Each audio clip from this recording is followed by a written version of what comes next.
YouTube up and working, maybe? We're working on it. Let's see. It Okay. should be up now. That hopefully it's getting a good stream, and there you are again. Oh, look at what Brian wrote. All right, Brian, let's see. Back for you. It bounces really fast. It bounces like me. I'm all over the place half the time. So. All right. All right, so Brian, let's see here. I have frequent dreams of relatives who passed and friends who had passed. Is that true? That there's a way of communicating? So I did a group reading. I did a gallery reading more recently, and we talked about this because somebody had a very high level of intuition in dreams, wondering whether or not, what we see in dreams is actually a visitation or if it's just our imagination. I always say that most of the time when you see spirit in a dream, it is a visitation. A lot of the times it's very common that they won't speak, so you won't see their lips move. You really probably won't hear anything, which is, like I said, it's very common. So if they don't speak to you, that's a telltale sign that it is a visitation. But then there are times where they do speak to us. So I would always say if it feels legit like that, then it is our loved ones. All right, I'm going to take this call. This is my friend, so let's talk to her. Hi, Jackie. Hello. Hi, thank you so much for calling in tonight. I'm excited. Oh, no problem. Absolutely. So, all right, I kind of introduced you. This is Jackie, and we've gone back and forth. We've known each other, but we've gone back and forth because you have 2 daughters, I have 2 sons, and we talk a lot about the abilities that they have. Both your children as well as my children have abilities, and I thought it would be great to bring you on since, this has been a topic, and I've been reached out to a lot about this. So tell me about it. So you have 2 daughters.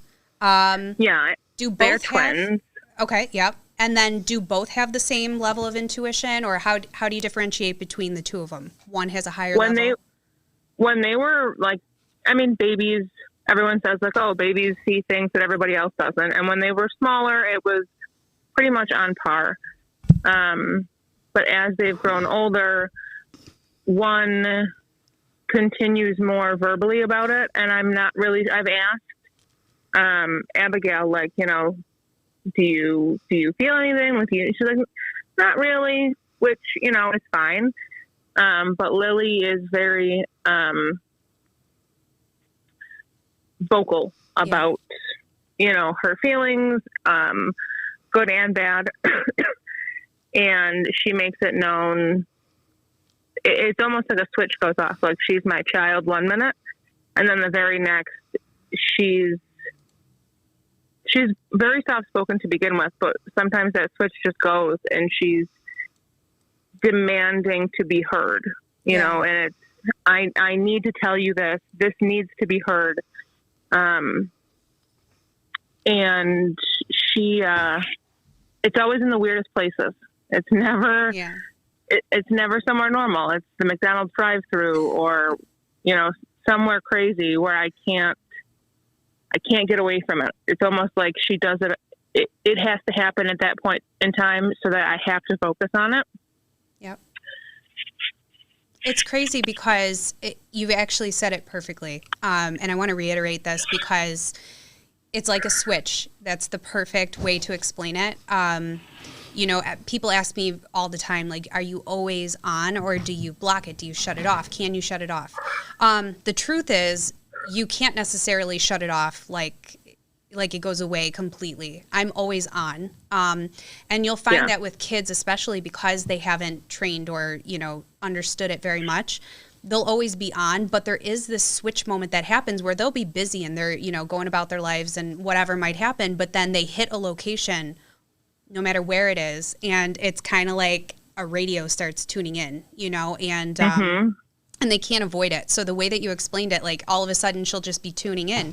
It's accurate, if there's somebody or something that wants to approach, it happens. And because they're so open and vulnerable, they very much can come and communicate with them. So that's very interesting. And I've never tried to encourage or discourage it. I want it to be something that's authentic. Yep. If she at some point says Mom, I really this freaks me out and I don't want anything to do with this, then at that point, like, it's something we can address. Or if she says, like, Mom, I really am interested in this, like, I would like to pursue this, we could address that also. But it's not something that I want to have any sway in one way or another. I just want it to be her authentic thing, and try and just, like, guide her and make her feel more comfortable in her daily life. Yeah, absolutely. And that's the best kind of course of action with it, because not everybody wants to pursue it. You know, me, I'm just, yep. I obviously took that path because I wanted to. And there's a lot of people that don't want that. So that's very smart. And I encourage a lot of people to do that. You know, definitely be open, allow them to feel comfortable to talk to you about it so that you can understand as a parent, and then in turn you can help them to understand. So definitely keep it open. You know, so that's great. When do you think you noticed, like, when do you think was kind of like the telltale sign that you knew that she was seeing spirit and could talk to them vividly, and it wasn't just, you know, imagination? Well, they were born at the end of December. The day I went into the hospital to deliver them, my grandfather went into the hospital in congestive heart failure. And they spent about a month in the NICU, and he died the day after they came home. So they never got to meet him. They were alive at the same time, but they never got to meet him. And when they were about 1.5 years old, I have an ornament that he made hanging in our upstairs hallway. And they would look at it and they'd go, Pop, Pop. And I'm like, yeah, you know, that's Poppy. Yeah. And I never thought of it because they'd never really seen pictures of him. And at that age, it's not a tangible person that you can say, oh, this is Grandpa, or this is Grandma, or this is that person. So I thought that was kind of weird. Yeah. And then they would ask for snacks when they were about 2, and they'd say, one more. And I'm like, each one. No, we need one more. And they would tell me that it was for someone that had passed. And I'm like, you don't even know who that person is. Right. Like, that person died like 10 years before you even came to be. Yep. But again, like, they were small, and everyone says, like, kids see things that we don't. So I just kind of brushed it off as that. But then we had a friend who had a really bad accident. He had to be mercy flighted, and the kids never knew him either. And they'd never been in a helicopter. They never knew anything about, I mean, they know what a helicopter looks like. Yep. But they don't know the intricate details of the controls and this and that on the inside. So we were sitting in the living room watching TV one day, and she was playing on the floor with her toys, and that switch flipped, and she comes up onto my lap and she goes, Mom, I'm in this helicopter. And I was like, oh yeah, you know, like thinking about Paw Patrol or something. Yeah.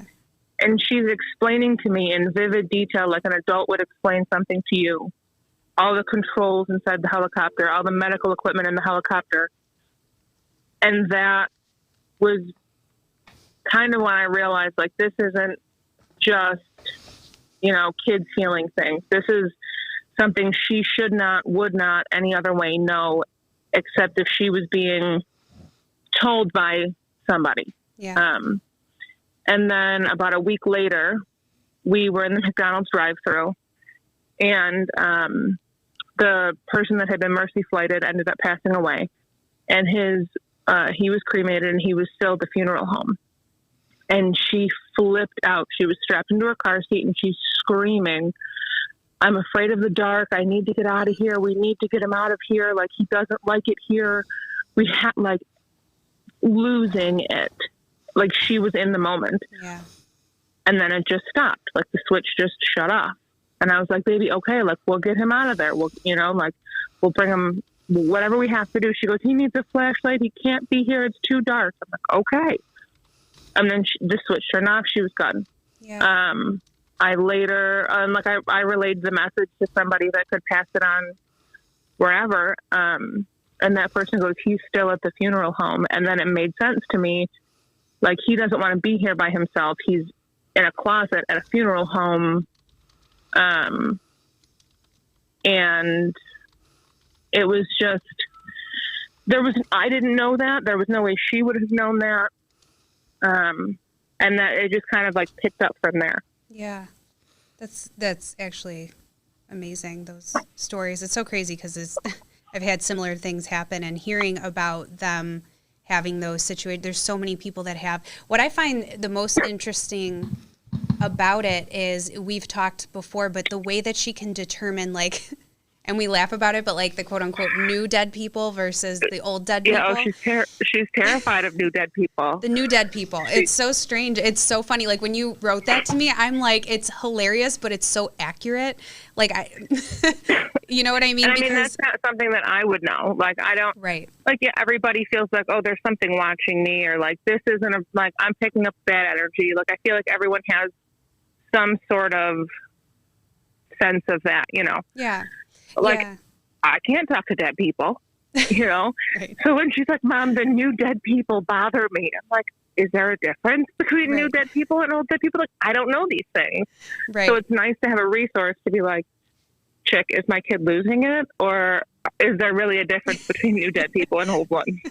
Call Tessa and figure out if my kid's crazy. No, it's true. Do? What would Tessa do? We just make bracelets. You remember those bracelets back in like high school?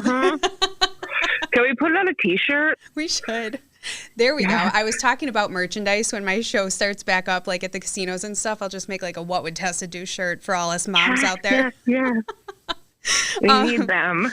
I'll tell you what, though, she's accurate, because when spirit passes, there is a difference on like my end, on the intuitive side, where you can tell if they've passed recently or a long time ago. The energy feels different. It's weird. It's almost like when they get used to the other side and they're more grounded in it, now when she picks up on, you said the man that was in the funeral home that hadn't been buried, his ashes were there, he felt a little kind of unsettled. It's accurate. Now, I don't want people to think that when people pass, they're upset and they're all these negative things. That's not true. But what your daughter was picking up on was the energy side of things. It's kind of that walking into a new space where you don't know exactly what's going on. And that's kind of what happens. It's like an adjustment period for them, at least from my experience as a medium and what I've done in my line of work. I've realized that when they pass, it's kind of like this. It's like an adjustment period is the best way to talk about it. But when they're settled and they're set, I mean, they're at peace, you know, especially our loved ones, more so than when you talk about things haunting locations and whatever. But if you look at like our loved ones, they do become settled. It's an adjustment. They're settled. And that's probably why she's more okay with the older dead people, as she refers to them, because they feel more settled. They're not all over the place. They're not, you know, as quick to want to jump and talk the way that the new quote unquote ones are, because the new ones are kind of like, oh my God, she could see me. This is new to me. What do I got to do? It's like, ba, ba, ba, ba, ba. So yeah, that's the difference, which, like I said, I've told you this before, but you know, if you want me to sit with her, we will sit together, and I will work with her and help her to understand as much as possible.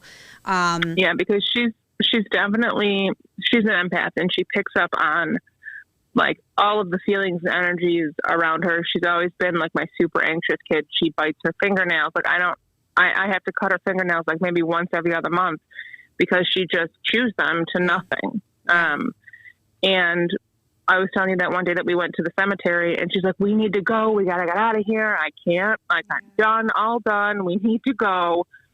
She was like looking over her shoulder, and she was super fidgety. And she was like on edge until we walked by it was about a month old, but it was a fresh enough grave. And they wouldn't know, like, just to look at a grave, if it was new or not. They can't read numbers, so they don't know. They don't understand dates. But we walked past a fresher grave, and that's when she started to tweak out. She's like, "We got to go. I can't.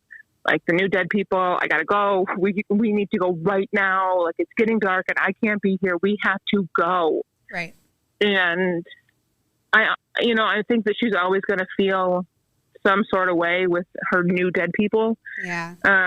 But I just want her to be able to feel like she's not overwhelmed, or, you know, that she's protected and that she has control of the situation. Absolutely. I know, like I said, we've talked before, but I'm going to give this little bit of information for people out there who may be experiencing the same thing as you. I refer to it, and I've worked with a couple kids on this, but if you've ever seen The Wizard of Oz, you know how Glinda comes down in that big pink bubble? Yes. Okay. So I don't know if That's one of their favorite movies, too. Is it? Oh, well, then Which, perfect. like some kids don't like who watches The Wizard of Oz? Me? Like my kids love The Wizard, right? Me? We're theater geeks. Like, right. Yeah. sorry, my kids love The Wizard of Oz. Yeah. I'm pretty sure I do like parts of The Wiz down any hallway or like grocery store that I possibly can. So what I reference a lot, especially, you know, for girls and stuff like that, is I go to The Wizard of Oz, the analogy of Glinda coming down in that big pink bubble.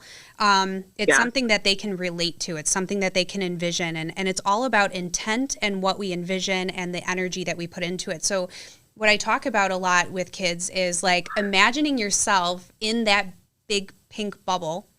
If they want to change the color of it, so be it. They can change it to whatever they want. But envisioning yourself in this bubble and understanding that when you're inside this bubble, nothing negative or unbalanced can affect you. So when she goes, like you say, you go to the graveyard, you bring flowers, you do what you need to do, she's uncomfortable. You can work with her to envision this pink bubble. You could do it in situations like that. She should really practice that. Being an empath, she should really practice that, you know, in school settings. It's all mental, right? So she doesn't have to do it out loud, but in her mind, envisioning herself in this bubble, doing it in a school setting. When she goes into places that make her uncomfortable, even at night before bed, because our bodies are at rest and we become a little bit more vulnerable to energy, it would be good for her to put herself in that bubble to avoid maybe just, I don't know, icky dreams, anything that'll keep her awake, feeling presence in her room. So yeah, that's if that she refers to there's someone weird in their closet, and I mean all kids are like, well, there's someone in my closet. Their closet is their nightlight. I keep the door open. It's like a big walk-in. Yeah, and I keep the light on so that their room isn't dark. And she's like, the stink monsters are in the closet again, Mom. The what and I'm monsters? Like, the stink monsters.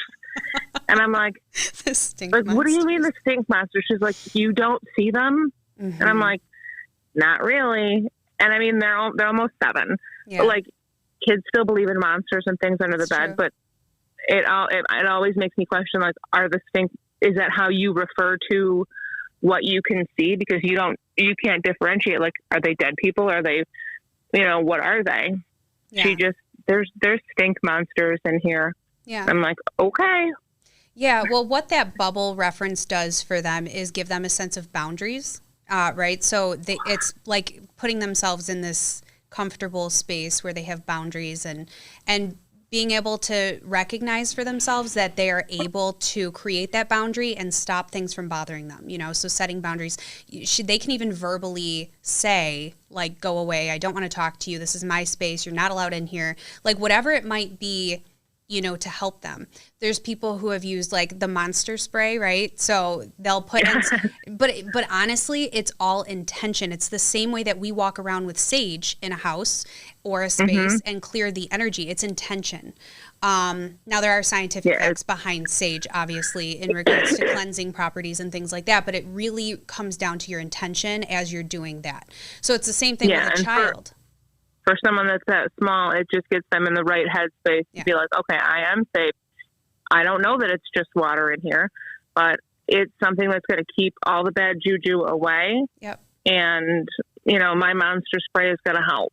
Exactly. And I always say you could do the bubble, you can do things like that, and teaching them boundaries for themselves, and, you know, kind of reclaiming their own space and their own area and their own mindset.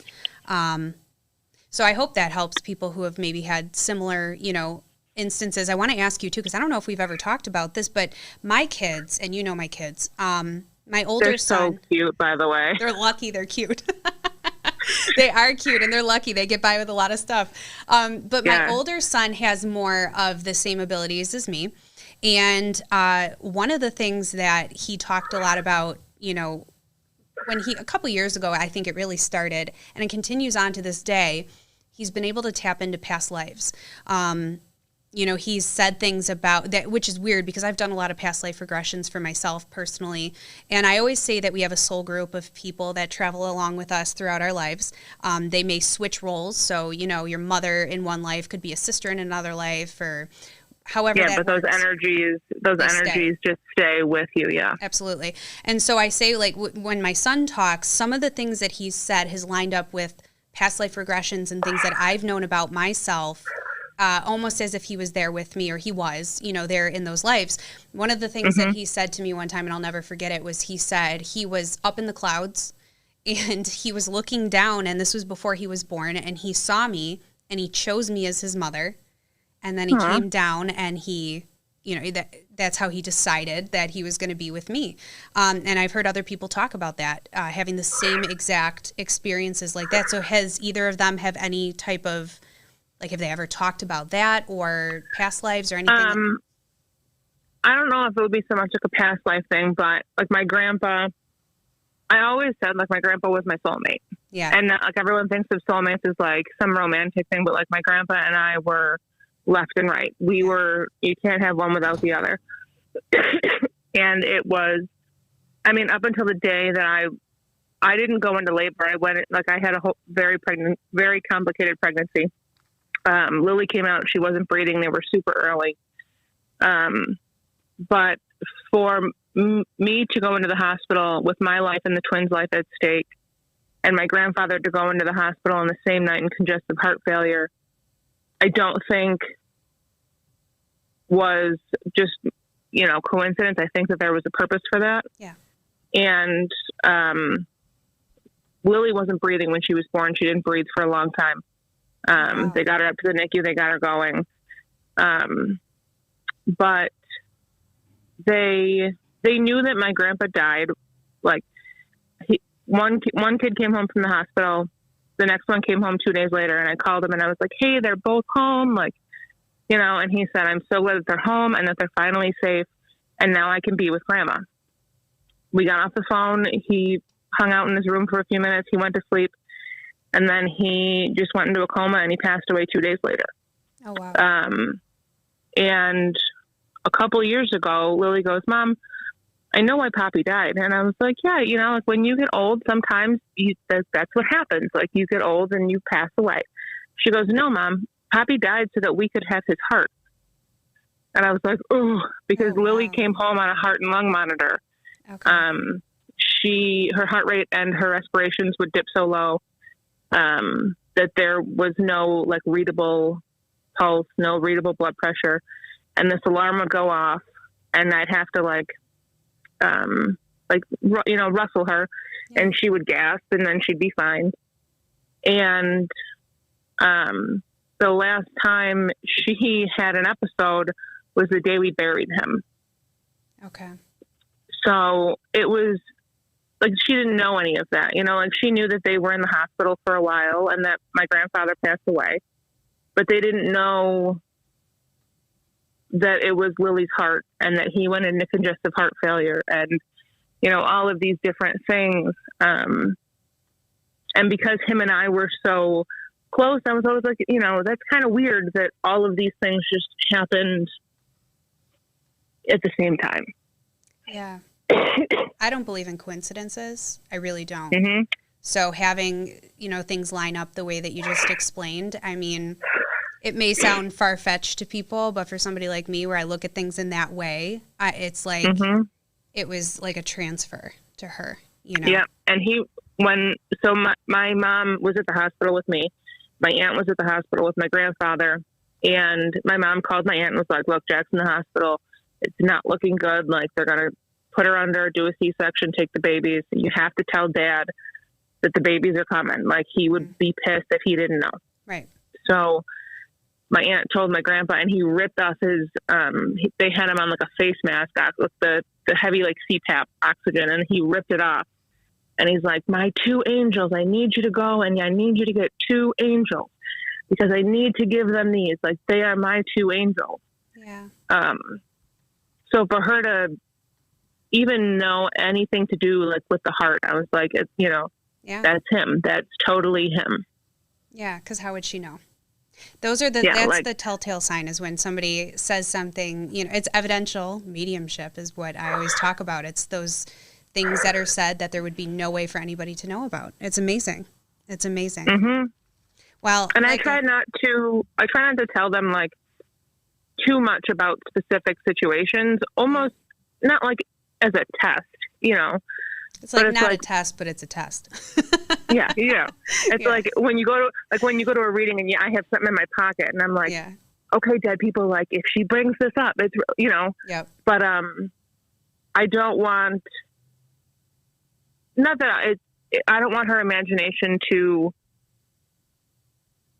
kind of hinder things at this point. I want to kind of just feel it out and see like which way she ends up going, and if this is just her anxieties and her imagination running wild as kids can, or if this is something that she's really picking up on, so that I can help her in that process. Yeah, absolutely.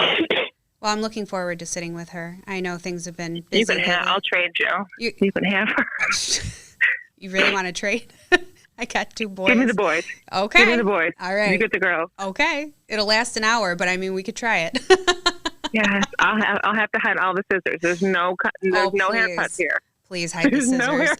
My youngest one, he was just asking me today, literally before I got here. He's like, "Ma, where's the scissors?" I'm like, "No, the door is over there, though, so you can go that way." I have to hide them here too. Yeah, because it's not the kids that get. One of them gave one dog, a cat, and one of the Barbie dolls haircuts, and I was like, "What happened?" I don't know. Everybody has seen the my youngest guy. He gave himself a haircut at the beginning of the quarantine. That picture literally made me feel so much better about the way the world. I was like, because everyone was so panicky, and I'm like, you know what? This is the cutest thing I've ever seen. And as a mom, I would be so mad, but as not his mom, this is gold. It's the funniest thing in the world. As soon as I couldn't even get mad, it was like that moment of walking down the stairs. So anybody who didn't see it, I should totally repost it just for the heck of it. I was going to do it for his birthday, but I feel like I should wait until he's older to where it can really like get him mad. Like, can't believe Mom posted that on my birthday. For his birthday. You should repost it for his birthday so that it comes up in your memories, like in 10 years on his birthday. Yeah. And you'll be like, oh, yes, I didn't forget about this. We're just going to do it every single year. So anybody who hasn't seen it, my son, he was 4 at the time, beginning of the quarantine back in, I don't know, whenever it was, March maybe. He had just gotten his hair cut. He had like this fresh cut. We were good. I think it was day 3. And his curls. Oh, my God, his curls. Yeah, well, it was day 3. And his hair looked fine. And I walked down the stairs. I had just put laundry away. It was like a 30-second trip. I come down the stairs. He looked like he had shaved, like just this section of his head. And I was like, so like in the moment of Mom, like I literally stopped dead in my tracks. And I'm like, what just happened? And I pulled my phone out and I started recording it. And it looked like he shaved his head. He used kid scissors, like those safety scissors for kids. And it looked, I don't know how he did it. I mean, props to him for getting it so far down. So we ended up... And for not drawing blood. He didn't cut himself. He didn't cut himself. I don't know where the hair went. That was the other thing that it took me a while to figure out, like, where did all the stray hair go?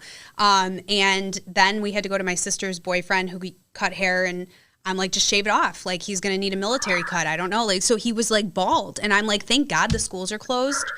He was bald for a good, couple weeks there. Well, so. I had to give my kids a quarantine haircut in the kitchen. Because their hair is so long and it's so thick, and they're like, "Mom, I can't. I just want my hair gone." And I've never cut hair in my life. I don't have proper scissors. There's nothing open. I can't go anywhere. We're stuck here. Yeah. So I just grabbed the scissors out of the junk drawer and gave him a haircut. And I was like, "Please, God, please, Jesus, take the wheel here." Because thank God schools are closed. Because if this comes out terrible, by the time we go back. Yeah, they're good. Yeah, they're good for a couple months. It's like cue the Frozen music, like let it go. Just take it all off. And just chop it all off. There you go. Yeah, and they were, and it was an experience. They were like, this was so cool. My mom cut my hair. And I'm like, thank God that this is only going to be remembered in pictures. Because, Yeah. Yeah. Oh my gosh, Jackie, thank you so much for coming on tonight. I really appreciate it. Like I said, we're going to get together soon. You live so close to me. So we'll plan it now that things have kind of calmed down a little bit on my end and I have a little bit more time to kind of dedicate. And like I said, I'm going to be planning a time here where I could bring them into the studio. So if you want to bring them in, we'll plan it. Ma'am. Yeah, it would be great. I think it would be awesome. I'm going to bring my boys too because they're so in tune. So but thank you so much. I'll be texting you and you have a good rest. I'll be like, please, oh my God, she's talking to somebody again and I don't know what to do. She's freaking out. And you'd be like, it's okay. Is he new or is he old? Is he new or is he old? Right? Cute do we Linda. have new dead people?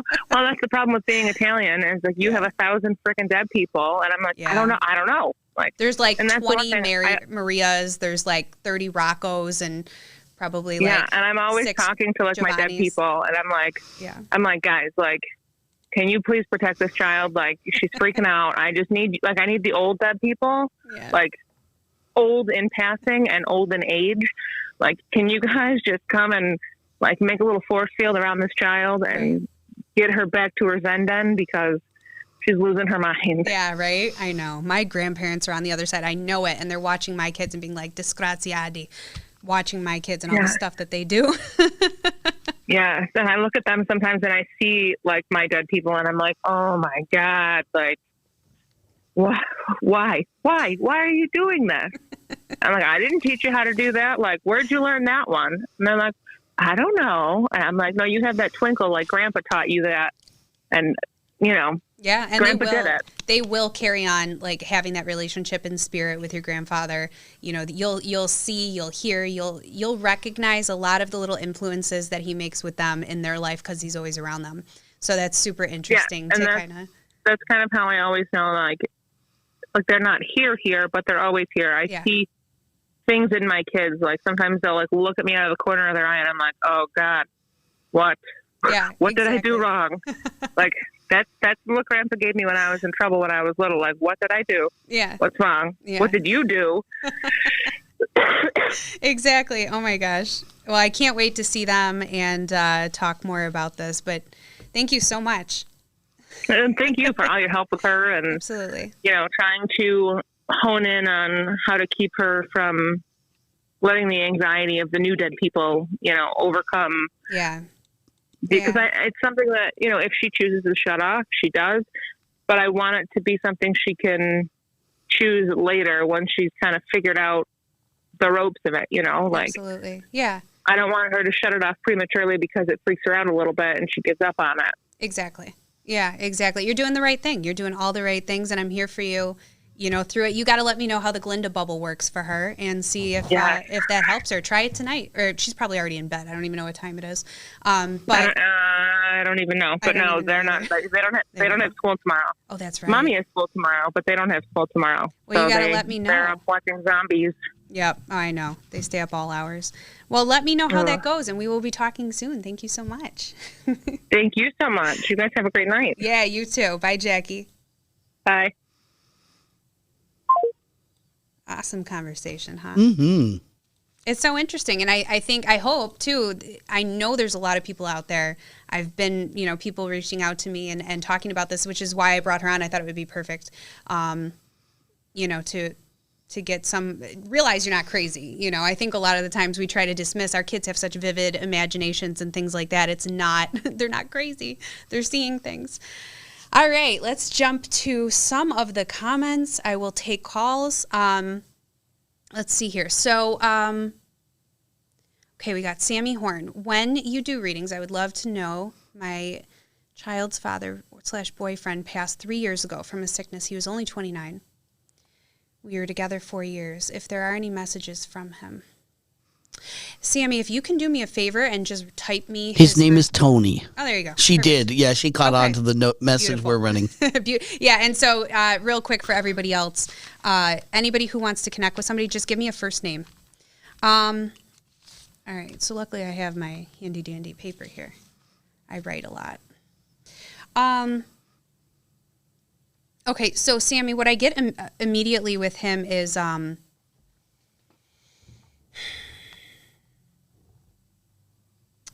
What I get with him immediately with Tony is that I feel like the illness had to do with more than one part of the body, and I feel like it started one place.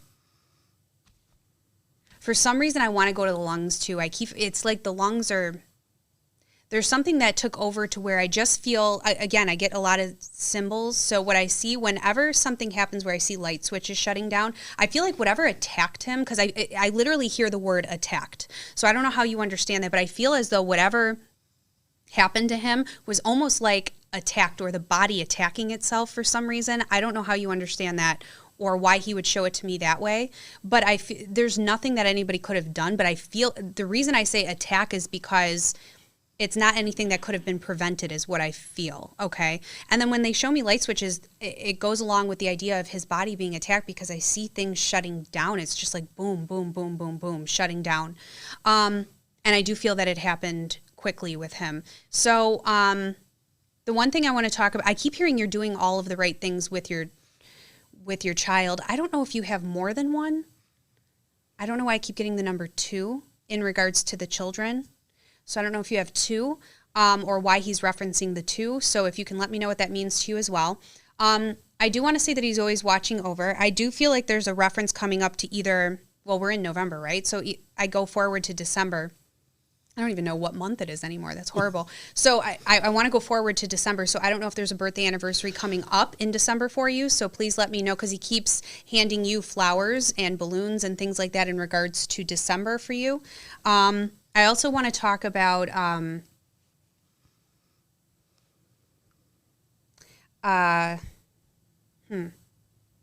I keep feeling like you keep things together for him, and I don't know if you did something special at a gravesite for him or if you buried something. He showed me digging.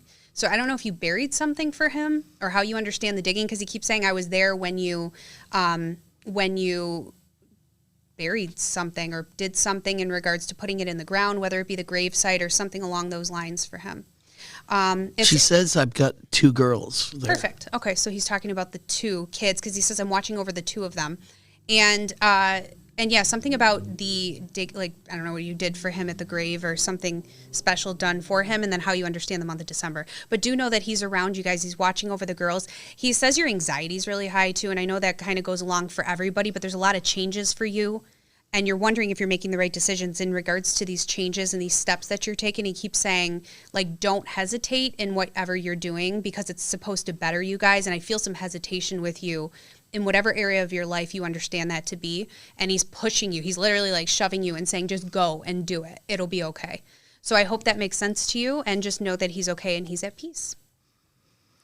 All right, let's see. I know there was a couple things in here. Oh, what was that one? Okay, that one right there. So Kayla, she says, I don't believe I have psychic ability. However, when my fiance and I first moved into our house, we were sleeping in our room around like 3 a.m. and it became super bright in our room. So it woke me up and our tall lamp that you have to twist to turn on was on. So I asked my fiance and he said he didn't do it and went back to sleep. I still don't understand. Okay, so a light turned on in the middle of the night. That's funny. So Spirit will do that. I mean, our loved ones, it takes a lot of energy to make those things happen. People always talk about like lights flickering and this, that, and the other. What they don't realize is that those instances require a lot of energy from Spirit in order to manipulate and make those things happen. So whoever this is trying to catch your attention, it's odd because as I read it and I start to hear it and remotely try to tune into that, it doesn't feel like a loved one. This feels more like something residual in wherever you're living. So something that may have happened or a person who had lived there prior because it feels old to me. It feels like something. So I don't know if you have other paranormal experiences in the house. These type of spirits who do stuff like that, you'll hear them walking. You'll hear more of like a heavy. It feels a little bit heavier than what our loved ones would feel like. So she said my kids' toys will go off once in a while. But I'm like, is this a past life or just the toy? Is this a past life or just the toy? Oh, I like that you use that, the past life. So I have this theory, and I know I've talked a little bit about it with other people, but that like our past, present, and future selves can kind of interact, or there's spirit from the future, there's spirit from the past, there's whatever to manipulate the things that are going on in the present. What I feel like for you, though, intuitively, is that this would be somebody or some type of residual energy that is kind of manipulating things. Could very well be a child if they're going for the children's toys and stuff like that. So if it becomes bothersome, you very much can create space or boundaries for yourself and tell them to stop. Saging the space and kind of clearing out that energy can help as well. All There's right. one you should see here from Sandy, who I you were saw just Sandy. answering for. So there. Okay. Sammy said, I had a candlelight for him and got his ashes. I know what he's talking about. Thank you so much. Absolutely, Sammy. I'm so glad that it made sense for you. I saw Dan was on here. What up, Dan? Yeah. Dan Class. Okay. Let's see. What else do we got? I love being able to interact with everybody. I know, it's I like great. that alien face. Pedro sent that. How you doing, Pedro? Thank you for the alien face. All right. Oh, there's one down the bottom there that I think might. Oh, Okay. That's cool. Princess Samantha? Hello, Princess Samantha. I should rename myself Princess Tessa because I believed I was a princess for so many years. We call you your ladyship. That's true. That's true. Talk about In a t-shirts. great way. Yeah. Talk about t-shirts. Okay, so Samantha, can you sense from your spirit guide? First of all, let me clarify. I don't use a spirit guide when I read. I go directly. But did Nicholas, what's on Nicholas's mind about me? Did he know I called his number and what is going on? His side of communication with me. I don't know what is going on. The Snapchat is delivered. I'm still waiting for contact. So this is a living person, I'm going to say, right? Looks like it. Okay. So she's looking, okay, so this is a living person, so you're looking more psychically at what's going on with him. I'm going to jump straight to just my own, I guess you could say what my advice would be.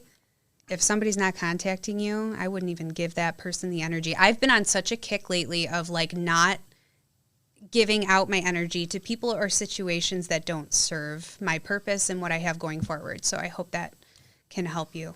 She's got a few extra comments here at the bottom. I think you can see them now. It's complicated. It shouldn't be complicated, honey. If it's complicated, let it go. Let it go. Hi, Colleen. Hi, Jim. They were wonderful. I met them at some events in the past. Hi, Colleen. Hi, Jim. You guys are amazing. I miss you guys. I hope you guys are doing well. Thank you so much for tuning in and supporting me. Let's see what else we got here. I'm probably going to take like one or two more questions. Okay, I want to actually take a look at that one real quick. Thank you, Peter. L, I'm going to have a surgery on November 20th due to precancerous cells. Are you able to see the outcome for me? Or will everything be okay? So I want to explain this because I do Reiki as well. I'm a Reiki practitioner. My mother is a Reiki master. I don't practice it as much. I kind of use it. It's weird. I use it in my daily life, but I don't do it as like a service to people. This is more so something. I use it during readings, so it's strange. Some people who work with Reiki or have like a practitioner license or a master's, they use it directly with people as like a treatment type thing or a session. I don't do that. I use it in my readings, and the way that I use it is to understand what's going on in people's bodies and feeling things that are going on in order for me to help them or deliver a certain message from spirit. So it's weird because I had Peter stop and I wanted to read that message. Elle, I do feel like this can be taken care of. So when I ask, I got a check mark, like things will be okay, but I do feel that you need a second opinion. So definitely keep in touch with me. I feel like, I don't know if this is, I keep feeling like you're going to have something removed. And I don't know if this, what they show me is an outer layer of something, if that makes sense to you. Like I keep feeling like something's on the outer layer of something, so it hasn't gone inward. So I feel like you're going to be okay. Okay. I can't prescribe or diagnose. Full disclosure, I cannot do those things, but what I feel on an energetic level is that things will be okay. So if you could keep in contact with me, I wish you all the best, and I hope everything goes well for you. All right, let's see. Not many callers tonight. Well, I'm wondering, I've had some issues when it comes to like the Bluetooth on here, because I know I've gotten a couple calls, or it says I have some missed calls, but for some reason it's not coming onto my phone. Just as a reminder, the call-in number is 716-226-0693. I'm noticing that you're getting a lot of questions about different ailments or upcoming and living people as well. Does that still fit into what you are strongest at, or? Well, here's the thing about me. So as people, I just had this conversation. Somebody said, do you refer to yourself as a psychic or a medium? And I know that my title says psychic medium because that's kind of a general term. However, the way that I work is I work straight directly with mediumship. Okay, so as most people refer to psychics as being able to see the future or pinpoint certain things that are happening in the present, the future, things like that. I don't predict the future. I do not work that way. I don't believe that it's actually possible to predict the future or to kind of determine what somebody else is feeling and what's happening with them. You can feel it on an energetic level. As an empath, I can feel people's energy and what they have going on. But in regards to people's choices or anything that's coming up for them, we all have free will. And it's not my place, nor would I ever claim to have the ability to figure out what people are going to do or what the future holds for anybody. That's not for me to know. So I always make that very clear. So if you have questions in regards to like psychic things, I usually I answer it differently because spirit can also give us guidance going forward. So if a loved one steps in to say, hey, this might not be a good idea, or maybe you should do this, or I know you're going to do this. This is a good thing for you. They'll definitely give you guidance the same way they would here in the physical world, but it's not anybody's job to tell the future. Does that kind of answer it, Peter, I think? Yeah. I'm going to take a call really quick, and then I could take another question here. Yeah. Hi, you're on A Night with a Medium. Hi, how are you? Hi, I'm well. Who am I talking to and where are you calling from? I'm Millie from Virginia. Hi, Millie. Thank you so much for calling in. Do you have a question for me? I do. I just want to know if my mom, Anna Rose, if she knew that I was there and if I did everything the right way. Anna Rose, you said her name is? Yes. Okay. Did she have something that was misdiagnosed or caught at a later stage? I always say that, here we go again, there's been a lot of talk on this podcast tonight about people, precancerous things, or somebody, I've read a couple things on here about people suffering from long-term illnesses or precancerous or whatever. What I just saw with your mom is that I feel as though she had one of these long-term illnesses, whether it be a cancer of some sort or a progressive illness of some sort, but I feel like it was caught too late. Does that make sense to you? And would it have gone throughout the body? She had lung cancer twice, but I don't think that's what, I think that she had a stroke eventually. She just kind of shut down. Okay. And that could also be why she wasn't talking. Okay. And that could also be why she made me feel as though something wasn't caught or something was overlooked. So spirit works very symbolically, and I felt like there was something that was either not diagnosed, not looked at, or not caught in regards to her passing, but that she did have a long-term illness. So the lung cancer will validate that for me. But what's strange is I do want to say, yes, she knew you were there, because what people, I think it's tough when we're involved in it and we're emotionally, it's our loved ones, it's hard for us to comprehend what's actually going on. When her body shuts down like that, and this can go for anybody who's has, a terminal illness, people who have dementia, Alzheimer's, anything that compromises our body, our spirit and our soul is still able to, we're able to communicate and know that you're there, and we can hear you, they could see you, they could feel you. It's just that their bodies cannot work well enough or function to the point of being able to communicate back to you. And so I do want to say that she knew that you were there. In regards to the choices that you made, did this happen so quickly that there wasn't anything in writing? Because what she literally made me do was cross out things, because I write a lot when I read. That's why I keep paper by me. Mm-hmm. But she had me cross things out. So did she not get a chance to tell you like what she wanted? Because she says it was like you were thrown off and it's not like you had anything to go on. Does that make sense to you? Well, no, she had a will, but as far as funeral arrangements, I had nothing. I had no money. She didn't have insurance, nothing like that. Okay. So that's probably what she's referring to, because she keeps saying everything that you did is exactly the way that it was supposed to be. She just keeps saying, like, I didn't have it set up to where you were able to validate for yourself that it was the right choices.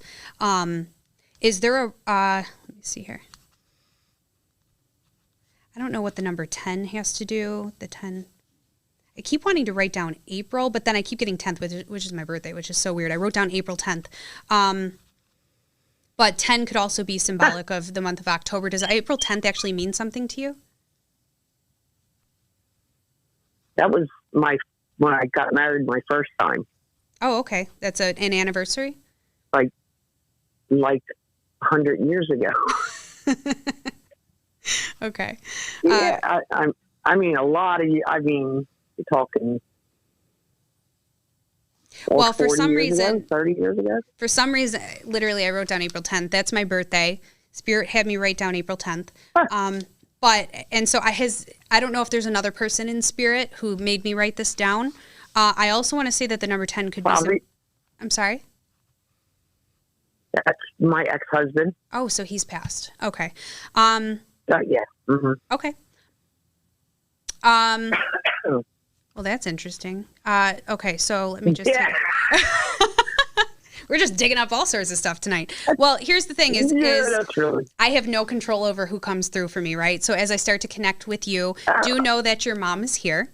But then I did write down April 10th, and it was very specific. And so I want to acknowledge that your ex-husband stepped forward as well.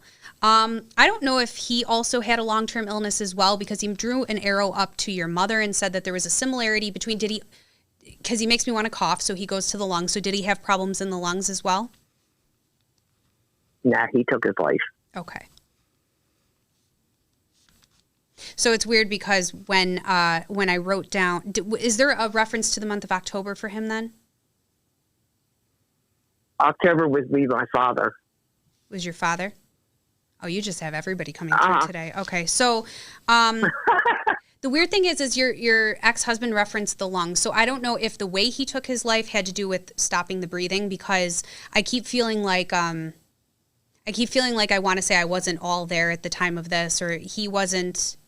I don't feel like the way things were laid out and what he did, it really wasn't something that was planned out. I don't feel like I wanted to take my life. I feel like this was kind of like a last minute thing that I did. But I want to acknowledge that he's okay. He's very protective around you. I won't go into much detail, because whenever Spirit touches on subjects such as this, I always take a moment to step back and, if you want to book a reading with me in the future to where we can touch on those things, I just don't want to air certain things publicly in regards to what you're showing with me, if that's okay with you. But I do want to reference the month of October as well. And you said that was your father. Can I have his first name? Conrad. Okay. It's strange because I keep going to like the throat or the lungs with him as well. But then I keep feeling he just snapped his fingers. Go ahead. He had throat cancer. Oh, he did have throat cancer. Okay. Because he was making it difficult for me to swallow. He went here into the throat. But did he pass quickly as well? Because I feel like even though he had this, he passed very quickly is what he said. He wants to just stop in to say that I'm okay. And because of the nature of his passing and how fast this happened, he goes, I just want her to know that I'm back to normal. He went directly to the throat and said, this is better. I'm back to my normal self. So know that these 3 people come in for you immediately and that they are doing okay and at peace. So I hope that answers your question. Your mother especially. She's very much around you. She's very much at peace. And just know that all the choices that you made were the right ones. Sounds good. Thank you so much. Thank you, Millie. Thank you so much. Have a wonderful night. You too. All right. Bye-bye. Bye. All right. Well, we just had the whole family come in. That's what happens, though. It's people want to talk to certain people, but I don't necessarily always have control over who comes in. Actually, I never have control over who comes in. It's just whoever wants to talk. Great. So YouTube is up and running. Hi, everybody. Oh, it's been great. Excellent signal since we reset it. So. Wonderful. Hi to everybody on YouTube. Thank you to everybody who's still on Facebook with me. I think I'm going to take like 1 or 2 more questions before we end tonight. I didn't realize it went so fast. I know. Well, we had a great conversation earlier with, was it Jackie called in? Jackie. Yeah. Yep. That She's was wonderful. excellent. Yeah, she's great. Do you want to go back to Facebook here? Sure. Yep. All right. All right. So let's see. Let's go up. I know there was so many questions. I'm going to try but now that I can at least see people, on my page, I love that I can interact. And I want people to know too that I definitely go through, wow, you called when my late fiance and grandfather passed April 10th. I know, my birthday. It was weird. Spirit will do that. Not all the time will they give me specifics, but when they come through, they definitely come through. Beth Yaknowski, La Jeunesse there. I don't know if that one would be. Was my brother Chris regretful for pain he caused our family before he died? You know, I think this could be kind of a general answer for everybody. I've realized in what I do and in my experience as a medium that when spirit passes, number one, anything mentally or physically that they were dealing with here in the physical world goes away. When I pick up on those things during a reading, it's not because they're still suffering from it, but more so to give me validation for you that it is really them. So anything mentally, physically is usually gone. When it comes to things that they did here in the physical world, what I realize is they realize that. So when they do things that upset people here in the physical world, a lot of the times we're clouded with our own stuff that we have going on. And it's hard for us to recognize unless you're very emotionally advanced and can understand those things and take the time to do the work here in the physical world to realize those things. But they realize that when they pass. And I found a lot of the times when they come through with a message, a lot of people come through very apologetically and, you know, really want to apologize for things that were done and clarify things so that people here in the physical world can find healing and validation and closure, which is why I love what I do. I love what I do because I can bring that to people, some validation, some closure, some healing. I'm going to take one more question. I know that I had gone by one. It had to do with what we were talking about earlier, but I want everybody, I was going to say this before I got sidetracked because my Aries mind reads and goes on to 20 different topics, but I was going to say what I do is I will always go through and go through my comments and I read them. And if there's anything that I feel needs to be addressed, like next week, I save those things and I do read everybody's stuff and I try to reply sometimes afterwards, but I do read everybody's stuff and I will be looking for next week. I'm scrolling up for you. Yeah. And you can stop me anytime. It's like the Wheel of Fortune here. Colleen said something. I lost it, though. Oh, there we go. Jim wants to know if our son is about still Jason. Is around still. I'm gonna guess that you meant is our son around still, and his name is Jason. Colleen, I want to say you talk to him an awful lot. He says I have conversations with my mom, so I heard that very vividly. Now it's been a while. I haven't seen Colleen or Jim in years. Like I said, I did some events where I had met you.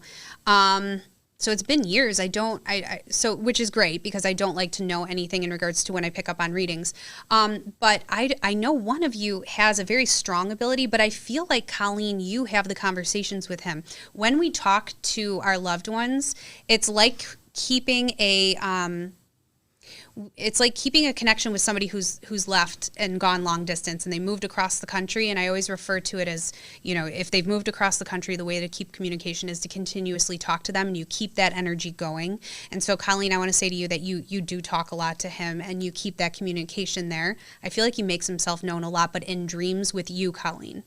So I hope that makes sense and just know that he's okay and he's very much around you. All right. Thank you guys, everybody everybody who has tuned in, everybody who's commented, called in. I appreciate everybody.